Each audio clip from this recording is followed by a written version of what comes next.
हुआ पहला बच्चा पैदा होते ही वसुदेव उस बेटे को कंस के पास ले आए। भाई ये बेटा पैदा हुआ पति आत्म कुमारो यम नैमी अस्माद में अस्ति में भयम अस्मात युवयो गर्भात मृत्यु में वेतय खिला। भाई मुझे तो 8वें गर्भ से है। आकाशवाणी ने ये कहा कि 8वां पुत्र मारने वाला होगा, ये तो पहला, इसको ले जाओ, मुझे इससे कोई ईर्ष्या द्वेष नहीं है। वहाँ से वसुदेव वापस आ गया। इतनी देर में नारद जी आई कि पाप का घड़ा तो भरा कोना, मृत्यु तो तब होगी उसका पाप का घड़ा भर देगा, पाप तो कसर रहेगी। नारद जी आए, एक हाथ में 8 कली का फूल ले रखा, 8 पत्तियां हैं, कमल का फूल है। नारद को आते देखते ही कंस ने खड़ा होकर प्रणाम किया, आओ देवसी। देवसी ने कहा ये कमल है, हाथ में दो। अरे महाराज इसमें गिनो कितनी पत्तियां हैं? उन्हें क्या दे 1 2 3 4 5 6 7 8 है। मुझे ये बता 8वीं कौन सी इसमें?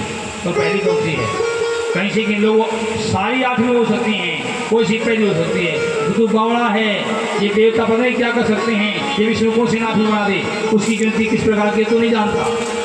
इसलिए छोड़ मत किसी को भी, समझ में आ गई वसुदेव की कंस को नारद की बात समझ में आ गई। उसने वासुदेव को फिर बुला लिया, वापस रहा, एक को भी नहीं छोड़ूंगा, सबको मारूंगा। और उस पुत्र को लेकर के एक शिला पे पटक के मार दिया। बोलो राधे राधे। इस प्रकार से 6 पुत्र देव दिया भाई, चलो 6 पुत्र देवकी के कंस ने मार दिए। जो 7वें का नंबर आया तो जो पहले जन्म में लक्ष्मण थे वही शेषनाग के अवतार थे। वही शेषनाग आकर के कृष्ण से कहने लगे, भाई पिछली बार में छोटा जो कुछ तू करना थी बात में माननी पड़ती, मेरी कितने चाहिए, इस बार मैं बड़ा बनूंगा, मुझे आगे चलने पहले। कृष्ण बोले बड़ा हुआ क्या करेगा? मैं मेरी चाल लगी लच्चा लेते फिर को दूसरा बड़ा बन, चलो कम से कम ना चलो, इतने ना हो मैं तो लूँगा, डरना करना पड़ेगा। वही शेषनाग देवकी के घर में आए, योग माया को बुलाया भगवान श्री कृष्ण ने। बोलो महाराज क्या आदेश है? अब देवकी के गर्भ को क्षीण कर दो, इसको गर्भपतन कहते हैं, गर्भ गिर गया। उसके गर्भ में से बच्चे को निकाल करके रोहिणी के गर्भ में, रोहिणी वसुदेव की दूसरी पत्नी है, 10 पत्नियां हैं वसुदेव की। रोहिणी को भी छुपा दिया था, क्योंकि कंस का मन में क्या जाए पता नहीं, इसलिए कंस वसुदेव का एक मित्र है, गोकुल में रहता है, जिसका नाम नंद है, नंद के घर में रख दिया, उस रोहिणी के घर में रख दिया। रोहिणी गर्भवती हो गई। अब रोहिणी को शर्म आई, लोग क्या कहेंगे, तेरा पति तो कैद में है कि मैं यहाँ कंस के पास नंद के पास रह रही हूँ, गर्भवती हो गई। जो उनके गुरु जी थे उन्होंने समझाया आपके सम्मान को कोई हानि नहीं पहुँचेगी, ये भगवान की कृपा है। और जो 7वां गर्भ क्षीण हो गया तो कंस को बताएगा कि 7वां गर्भ तो अपने पत्नी खत्म हो गया। अच्छा मेरे डर का हमारा पहले खत्म हो गया। अब 8वां गर्भ जो आना था, जिसमें भगवान श्री कृष्ण आने थे, उस 8वें गर्भ में भगवान श्री कृष्ण 8वें बार देवकी गर्भवती हुई। तो उस समय कंस हमेशा, क्योंकि भगवान कृष्ण काले हैं, सांप से डरता है, भगवान का ध्यान करता है, और पहले से जो है वो मन में डर तो है ही, तुझे मारेगा, डर रहा है। काला कुछ भी दिखाई देता था, जीरा उससे भी डरता है।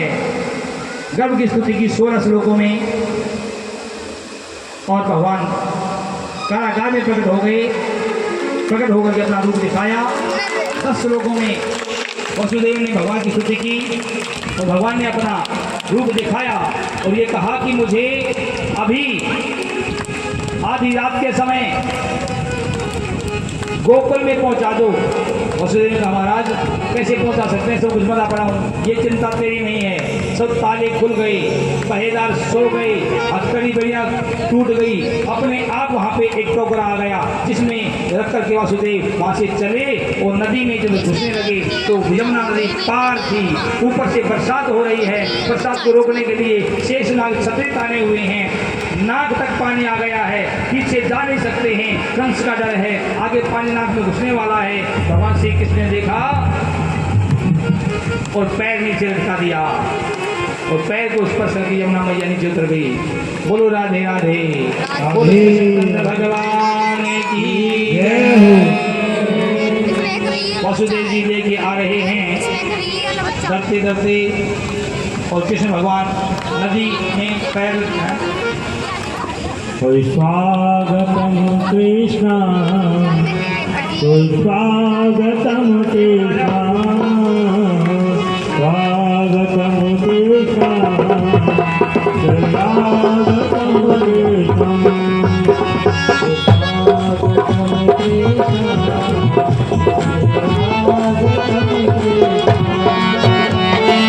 स्वागतम स्वागतम शरणागतम कृष्ण, स्वागतम सुस्वागतम शरणागतम स्वागतम कृष्ण, स्वागतम कृष्ण।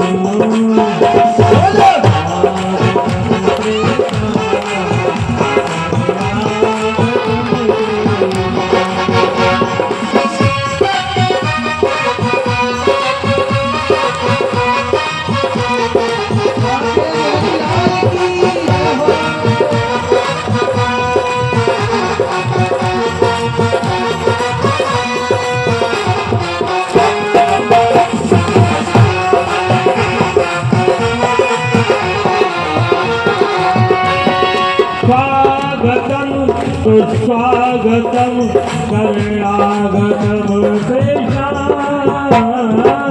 स्वागतम सुस्वागतम शरणागतम कृष्ण, स्वागतम शरणागतम कृष्ण,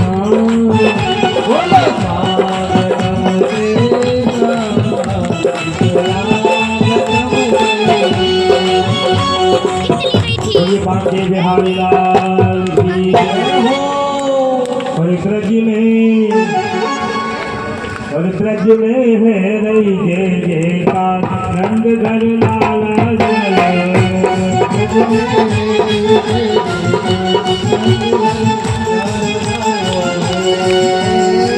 लाला जायो है नंद घर, लाला जायो है, ओ लाला जायो है नंद घर, लाला जायो है। ब्रज में है जय जयकार, नंद घर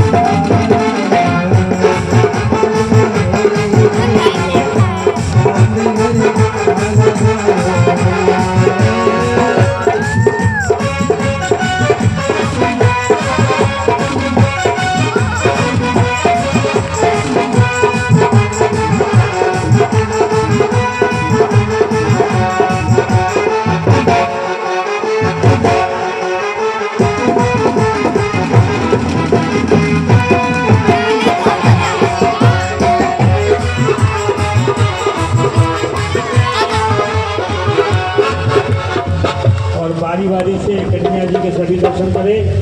भीड़ में हवा भी लगते रहनी चाहिए कन्हैया जी को।